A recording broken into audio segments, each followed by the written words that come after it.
So, what is meaning? I mean, really, it's the question we've all asked ourselves, right? We look for it everywhere, in our jobs, our friendships, our hobbies. But what if we've been looking at it all wrong? What if meaning isn't something you find, but something the universe actually builds? Today, we are going to unpack a really fascinating way of thinking about meaning, one that sees it as a process, not some prize at the end of a hunt. Let's dive in. So let's just start right there with that huge, universal question. What is meaning to you? Is it that feeling you get when you're with people you love? Is it that sense of purpose when you're deep in your work? Or is it something, a little harder to pin down, a little flicker of understanding in a world that can feel pretty chaotic? This one question has fueled so much of what we are, from ancient wonders to the phone in your pocket. Okay, so the source material we're looking at, the Brain Kinematics Model, it gives us a pretty wild definition. It says meaning is the added coherence value that pops up whenever form and motion interact. Okay, what does that mean? Think about a sandcastle. You've got the sand and water, that's the form, and you've got the waves, the motion. The meaning isn't just in the sand or just in the waves. It's in the beautiful temporary thing they create together. That little extra bit of organization, that's the added coherence. And that's the essence of meaning, all the way from an atom up to our most complex thoughts.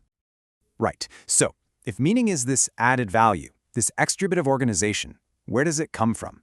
Well, this model suggests it doesn't just pop into existence. Nope, it evolves in layers, kind of like a river carving its path over millions of years. Each new layer of meaning is like a new channel, a new streambed for existence to flow through. And this whole process has been going on for billions of years, from the very beginning until right now. And here they are, the four big streambeds of meaning.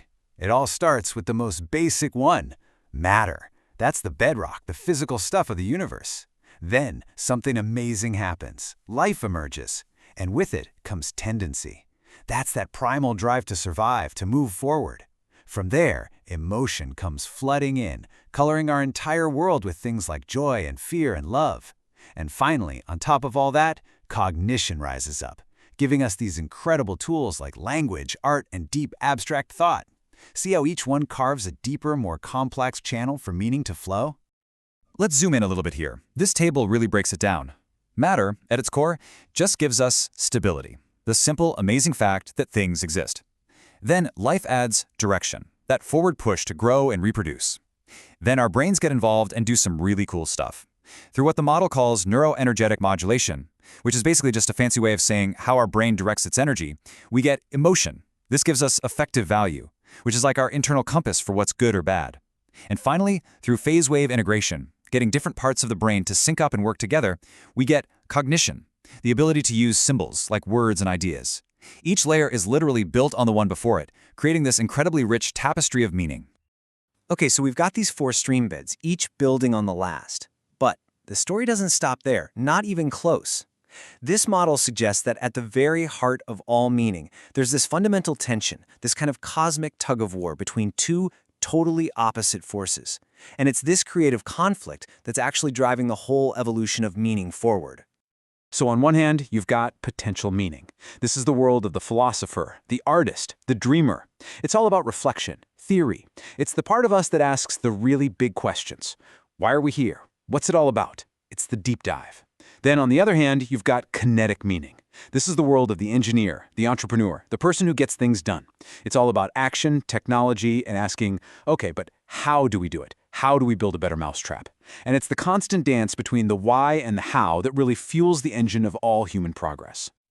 And you see these types of people everywhere, right? You've got the deep thinkers, the theorists, totally absorbed in potential meaning. Then you've got the builders and the doers, the people who are all about kinetic meaning, about making things happen in the real world. And who's in the middle? The best managers, the best leaders. They're the ones who act like bridges connecting these two worlds. They can take that brilliant abstract idea and actually help turn it into something real. A healthy society absolutely needs both, the dreamers and the doers, constantly in this creative tension that pushes everybody forward. This quote just nails it, doesn't it? The friction, the conflict between the thinkers and the builders, it's not a bug in the system, it's a feature. It's not a sign that things are broken, it is the engine of progress. It's through this constant push and pull, the cycle of renewal, that meaning gets deeper, it evolves, and it transforms. It's a messy process for sure, but it's a beautiful and totally necessary one. All right, so we've seen how meaning works inside an individual mind, right? The four streambeds, that creative tension between two forces. But what if I told you that this exact same model can help us understand the rise and fall of entire civilizations? That the same principles that organize your own thoughts also shape the massive sweep of human history? Yeah, get ready for a pretty big aha moment.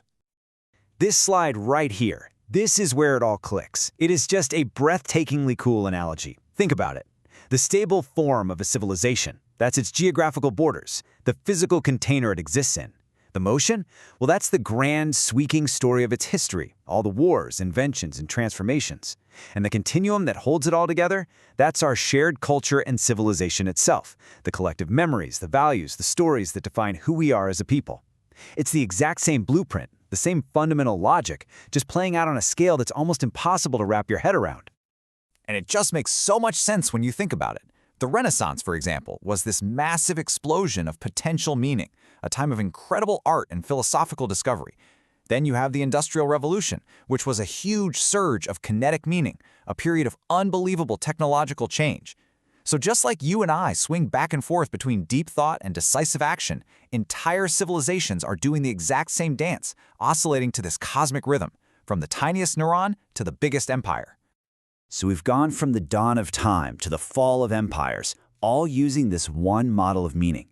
But what does any of this mean for us, right here, right now? Well, the answer is kind of thrilling, and also a little terrifying, because our relationship with meaning has fundamentally changed. We're not just finding meaning anymore, we're building it. We become its architects, its engineers. So let's just quickly run through that journey again. It starts with the simple existence of matter. Then comes the direction of life. Then the mind gives us representation, society brings shared meaning, and now we've arrived at this brand new, totally unprecedented stage, the age of engineered meaning. For almost all of human history, meaning was something that grew organically, It was like a wildflower just popping up in the cracks of the world. But today it's more like a genetically modified crop, engineered for a specific outcome. Think about the algorithms on social media designed to keep you scrolling, or the carefully crafted stories and political ads. We're now living in a world where meaning isn't just discovered anymore, it's designed. And the implications of that shift are, well, they're staggering. And this brings us to the question that I think is going to define our future. As we get better and better at engineering meaning itself, what are we going to build? Are we going to use this incredible power to create a world that's more compassionate, more connected, more beautiful? Or are we just going to get caught up in control and manipulation and build a world that's super advanced but feels spiritually hollow? The choice really is ours, and the stakes have never been higher. Thanks for joining me on this deep dive into the nature of meaning.